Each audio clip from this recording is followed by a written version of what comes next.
This is Texans TV.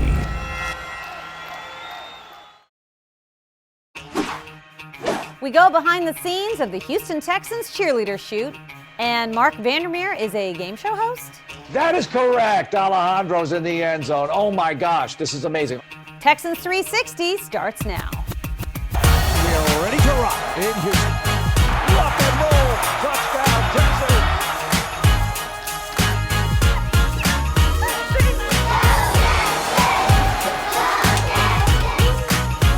Guess when you think you've seen it all, there's always something else.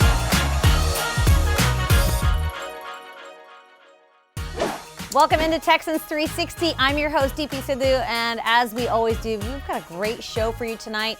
It's week 4 of the 2020 regular season, so the Texans are hosting the Vikings with some fans, and we've got the Houston Texans cheerleaders. They had a photo shoot. We're going to take you behind the scenes with that. Mark Vandermeer tries his abilities as a game show host. You'll get to see what that looked like. And also, I catch up with the Texans player like I always do on my deep slant. But first, the Texans are hosting the Minnesota Vikings right here in week 4. We've got no one else but our very own John Harris with the Harris Hurry Up to break down some of the X's and O's for you. It's time for the Performance Report brought to you by Hyundai. It's time for the Minnesota Vikings to ride on in here on Sunday as a beaten and battered 0-3 football team, which makes it similar to the Texans at 0-3. Both of them won a wild card game last year. Both of them had explosive offensive outputs last year, but now it's time for them to come together. They've both lost this year to 2 3-0 teams and a 2-1 team. So neither team is maybe as bad as the 0-3 record says, yet here we are. And to go against the Vikings and beat the Vikings, it really is all about establishing a physical presence and definitely slowing down one of the best running backs in the league, Dalvin Cook. I know that he's got to be licking his chops. Last week against Tennessee, he ran for 181 yards on 22 carries. He was completely dominant. And now he gets to face the Texans defense that has faltered against the run in each of the last 2 games in the second half. The first week, they just didn't tackle well. The last couple of weeks, they've run out of gas in the last couple of quarters because the offense can get them off the field. Well, Dalvin Cook doesn't care. He just gets an opportunity to run against this Texans defense. And if there's anything that must go down, Dalvin Cook must. They must slow him down. If the Texans do indeed stop Dalvin Cook, it puts the pressure all on Kirk Cousins, who already has thrown 6 interceptions this year, at least one in every game. Now, he's got some help at receiver, Justin Jefferson, the rookie from LSU, and star Adam Thielen. And of course, some help from Kyle Rudolph and Irv Smith at tight end. This offense doesn't lack for weapons, but can the Texans defense get that running game off the field? On the other side of the ball, the Vikings defense is not the unit it was last year or even a couple of years prior to that. A few years ago, that defense was arguably the nastiest in the league. It does not have Everson Griffin. It does not have Xavier Rhodes. It doesn't have Anthony Barr. It doesn't have Danielle Hunter at this point, who's been on IR. It's lacking firepower, but it does have a guy that's been a thorn in the side of the Texans, and that's Yannick Ngakoue. He's going to rush the edge, and he's always given the Texans some issue. Protect against him, win the physical battle up front, and run the ball with efficiency. You've got an opportunity to beat this Vikings team. Know where number 22 is, Harrison Smith, at all times. Figure out where he is, account for him, and execute offensively. Stop the run the ball, win the game. Is it that simple? I'd like to think so. We love hearing from John Harris every single week as we look forward to the week's matchup. And also every single week, I catch up with the opposing team writer on Behind Enemy Sidelines. This week I caught up with Eric Smith. He reports for the Vikings. We talked about Kirk Cousins. We talked about Dalvin Cook and what this Vikings team looks like, because they're 0-3, but they're better than the record shows. Take a look. This week's Enemy Sidelines presented by Microsoft Teams. We've got Eric Smith. He is the team reporter for the Minnesota Vikings. Welcome in, Eric. Such a weird start to the season already, but these two teams sitting at 0-3, obviously not where they wanted or expected to be heading into week 4, but here we are. How's it going, Eric? It's going good, DP. How are you? I'm okay. I think after Sunday, one of us will be much happier. I'd be lying if I didn't say I hope it's me. But let's talk about this Minnesota Vikings team, because it's a team that we don't face too often. They've put up some pretty impressive offensive numbers, especially in that Week 3 loss. We're rooting for the Vikings. They're playing the Titans. But 30 or more points in 2 of their 3 losses. What's been ailing the Vikings through this slow start to the season, and what are the positives? Yeah, it's funny that you mentioned slow start, because that's actually been the Vikings' kryptonite so far, and it's been a slow start in the first half. Entering Week 3, entering the game against the Titans, the Vikings had a point differential, minus 31 in the second quarter, and they just really couldn't get out of their own way. They took a safety in back-to-back weeks. They had turnovers and penalties, and they really just didn't give themselves a chance with kind of poor performances in the second quarter. And as a result, they trailed at halftime and kind of had to play catch up. Some positive, it was a big game for Justin Jefferson in Week 3, and that was good to see. And then Dalvin Cook, our running back, who just signed an extension, has looked good all season. Yeah, you mentioned Dalvin Cook, who's really off to a hot start, signed that contract extension. He currently ranks 3rd in the NFL in rushing yards, at 294 yards through the first 3 games, averaging 6.1 yards per carry, 4 rushing touchdowns. It's quite impressive what Cook's been able to do so far. When he's involved, how does he make that Vikings offense more explosive? He's probably the most explosive offensive player that we have, and we've seen that now for over a season. He made his first Pro Bowl last year in 2019. He had over 1,100 rushing yards and 13 rushing touchdowns.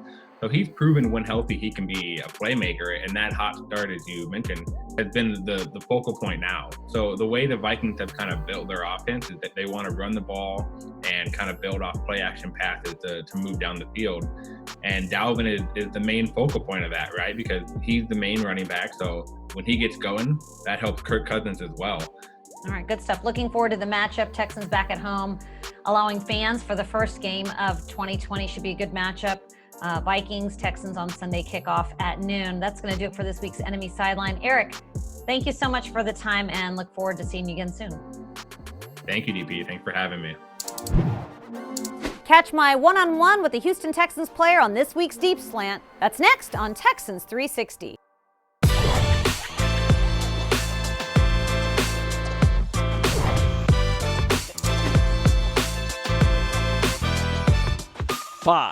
The Texans had 5 different players with at least 1 reception for 20 or more yards in their last game at Pittsburgh. 3. Sunday at NRG Stadium, all 3 men who have been head coaches of the Texans will be in the building working. Head coach Bill O'Brien and his Texans square off against the Vikings. Minnesota's offensive coordinator is Gary Kubiak, who was head coach from 2006 through 2013. And their senior defensive assistant is the original head coach of the Texans, Dom Capers. 1. A victory against Minnesota would be the first for the Texans over the Vikings. The 2 organizations have squared off 4 times. I'm Mark Vandermeer, and this is By the Numbers, presented by FedEx. Welcome back to Texans 360. Every single week, I get to catch up with a Texans player on my Deep Slant interview presented by Xfinity. And this week, I had a chance to catch up with Colin Gillespie. He's in his 2nd year. He's a fullback for the Texans. But did you know he is also an Emmy winner? We caught up with Gilly and chatted with him about year 2, how it's going for him, and how he is a film star. Take a look. The Deep Slant 101 presented by Xfinity. Joining me this week, Colin Gillespie, year 2 fullback and special teams phenom right here. He's live in studio. Colin, how's it going? Year 2 for you. I haven't had a chance to really catch up with you much this offseason, but here you are. How has this season been going for you, especially now that you're not a rookie anymore? It's definitely great to not be a rookie. It comes with a little more privilege, a little bit longer of a leash. But, the mindset really hasn't changed. Every day I'm here to earn my job, and I'm just really trying to do anything I can to keep myself on the field and help this team in any way possible. This offseason, Bill O'Brien said he had a lot of high praise for you, and he said that what you bring to this offense, the versatility that you bring, with all that, perhaps you may earn a more prominent role on offense this year, that we may see you in more personnel groupings just because of all the different things you can do on the field. I would imagine that is exciting to hear when you learned of this heading into year 2. Yeah, it's definitely, it's always good to hear the head coach talk good about you, of course. But it's definitely been, in training camp, I was sidelined for a little bit. But, starting to work back in now and then starting to work back in with the offense. At the end of the day, it's just about doing my job and doing what's asked of me. Everyone knows your story about the 12th man. Maybe you're sick of talking about it. I'm never sick of hearing about it. It's such a great story. And I think a lot of people need to know that you are now an Emmy winner because the documentary Gilly won a Lone Star Emmy Award. Congratulations, first and foremost. I mean, sure, you can claim that I won an Emmy. I don't think I did too much. I think the Emmy definitely goes to Texas Film Works and TexAgs as well. And then one of the main producers in Clay Taylor. He worked with me every day. Really, it was kind of like his project baby. I knew he was going to do a good job with it. My story was in his hands. I was really excited to see the finished product, and it honestly turned out better than I could imagine. And now, I guess I can add that to my resume. I am an Emmy Award winner. But again, it wasn't me. I wasn't acting. I was just kind of up there talking on screen. When did they first approach you? At what point in your career did the filming and all that start? It started like when I was in combine training.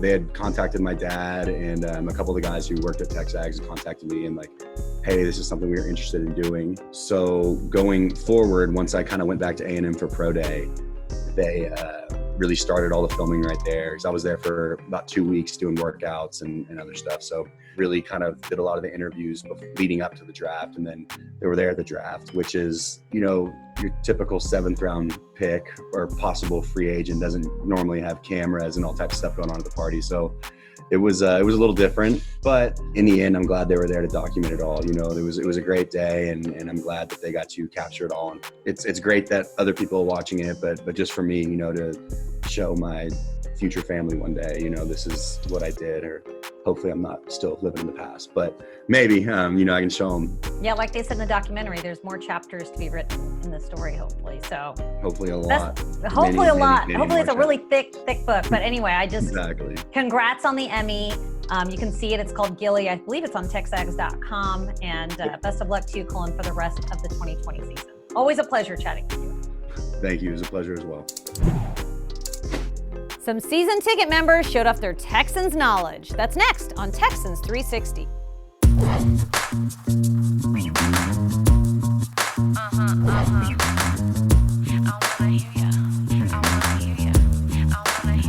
Okay, I got a little secret that I'm only telling you. I'm about to fill you in on all the doings that I do. If you don't already know me, then you're gonna know me soon. Cause I'm headed to the top and I go boom, boom, boom. Like an engine in a rocket, yeah, I'm headed to the moon. And everybody watches when I walk into the room. Working late into the night, it got me waking up at noon. Yeah, I got a different rhythm, it goes boom, boom, boom. Boom, boom, boom. I wanna hear woo-hoo. Uh-huh, uh-huh. Woo-hoo.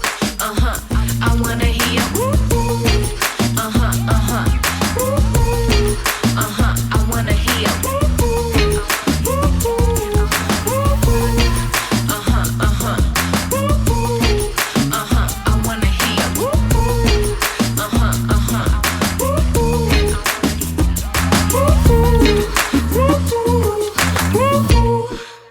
Love catching up with our Houston Texans cheerleaders. Even though it's been such a strange offseason and strange season, they have been hard at work. They're still making an impact in the community. They're out there making fans smile, and they're doing fun stuff with Toro every single week. All right, another guy who's very busy these days, Mark Vandermeer, the voice of the Texans. You hear him on the radio. He's calling the games, but did you know that he's also a pretty good game show host? He was hosting a game show between two Houston Texans season ticket members and testing their Texans trivia. Take a look.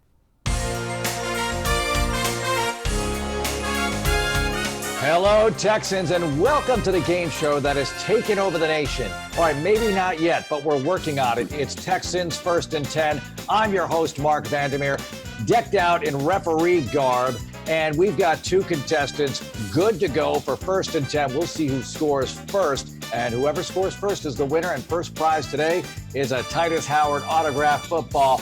We have the coin right here on my desk, and I'm going to allow Alejandro to call heads or tails. What is it going to be, Alejandro? Mark, it'll be tails. It is tails. You're first. Okay, so unless you want to defer, but there's no reason to. This is not like real football. All right, so you're up first. You want a first down or a big play? I am going to go ahead and choose big play. Ooh, a big play. I like this. Okay, the Texans have won 4 playoff games this past decade. Name at least 2 of the teams they have defeated in their playoff victories. Name at least 2 teams. Sure, the Bengals and the Raiders. Very good. Oh, this is going to be good. I can just tell already. All right, Nathan, can you name at least 1 Texans tight end who went to Wisconsin? 1 Texans tight end to go to Wisconsin. Owen Daniels? That is correct. Owen Daniels went to Wisconsin. Boom. All right, let's go back to Alejandro now. Do you want a big player first down, by the way? First down, Mark. Deshaun Watson just celebrated his 25th birthday. That means he was born in 1995. Well, what Texans rival started their history, started play in 1995? Who was it? Okay, the Titans. That is incorrect. You know, it's not a bad answer, though. The Titans are the former Oilers. You never know. That might have worked out for you. Okay, because the Titans actually began play, I want to say 1998. They might have changed their name, 98, 99. But they were the Oilers for a long time, and they're still considered that franchise because they own all the records. All right, back to Nathan we go. Nathan, first down or big play? Take a big play. Just do it. Big play. Okay, because we're running out of time. J.J. Watt was not on which one of these television programs? And Alejandro, pay attention because you can steal this. Was it New Girl? Again, what was he not on? New Girl, Grey's Anatomy, The League, or Saturday Night Live? Which show was he not on? Grey's Anatomy. Boom. How about that? Big play, Nathan. All right, Alejandro, let's rev it up. What do you got? Big play or first down? First down. There's Battle Red Day. There's Liberty White Kickoff. And there's also the Blue Day. And I word it that way on purpose. What do we call the day that we honor the blue color? Or we acknowledge that? Deep Steel. That is correct. Deep Steel Sunday. Judges, we will take it. Okay, Alejandro, you are at the 25-yard line. And Nathan, you're moving along here. Big player, first down. Let's go big play. All right, big play. Bill O'Brien coached at what school before joining the Houston Texans? The Nifty Lions, so Penn State. That is correct. Okay, good answer. Back to Alejandro. You ready to score? I mean, you can do it. You're a couple of times away from this. All right, big play. Let's do a big play. All right, we're luring him into this. Okay. The Texans this year are playing the AFC South. They're also playing the AFC North. What division in the NFC are they lining up against this year? What division are they playing in the NFC? Is it the North, the South, the East, or the West? Bears, Packers, Vikings, so the NFC North. That is correct. You're at the 5-yard line. Nathan, you got to catch up fast. Are you ready for this? Yes. Okay. The Texans acquired Brock Osweiler in 2016. He played for Denver and was the backup quarterback when they won the Super Bowl. Where did Brock go to college? Where did the Brockster go to school? Do you know? I believe. That is incorrect. You know, he was recruited by Gonzaga to play basketball. I'm going to let Alejandro try to punch it in the end zone right here if he wants to steal that. You want to steal that? Yeah, was it Arizona? Yeah, was it state or regular? State. That is correct. Alejandro's in the end zone. Oh my gosh, this is amazing. Alejandro, you win the game. That was an awesome performance. And you win the Titus Howard autographed football. And Nathan, you jumped in here to be a contestant. We appreciate it. You get a Texans prize pack on the way out. How about that? Thank you. I appreciate it. All right, great job, guys. Thanks a lot for listening, and thank you all for watching Texans First and 10, sweeping the nation. Stay tuned for next time. There's no one better to deliver that trivia than Mark Vandermeer. He is the king of Texans trivia. I'm convinced of that. He remembers everything. And you know what? It's always fun to see those fans smiling and winning things because our season ticket members and our fans are back in the stands for Sunday's game against the Minnesota Vikings, and that is really something to be excited about. We head into the community and make a big impact. That's next on Texans 360.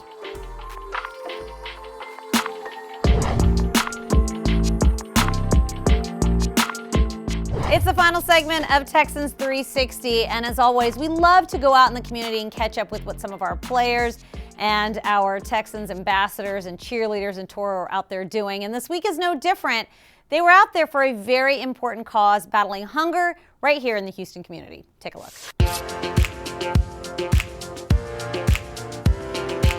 We're here at Plummer Middle School today, and Kroger is here to give a year's worth of free groceries to a teacher here.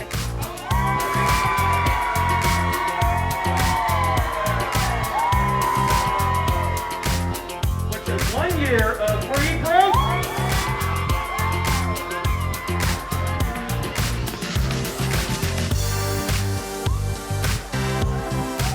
To see all this thing happening outside, I'm like, well, what is this? And to know that it was for me, for the food bank and the food drive, it was unbelievable. Unbelievable. Speechless, really. Personally, that is the icing on the cake, just to know that, to have free groceries. I'm going to get all my friends to actually cook the food, but just to have the resources from, doing something that you would do for free anyway, but just to be acknowledged for it is amazing.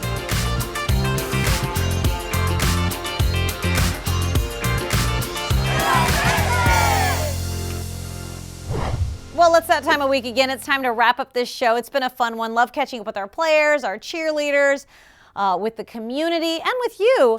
So thank you so much for watching with us always. Thank you so much to Tyler Sutter, Tyler Marcotte, and all of you out there. And stay safe. And as always, go Texans.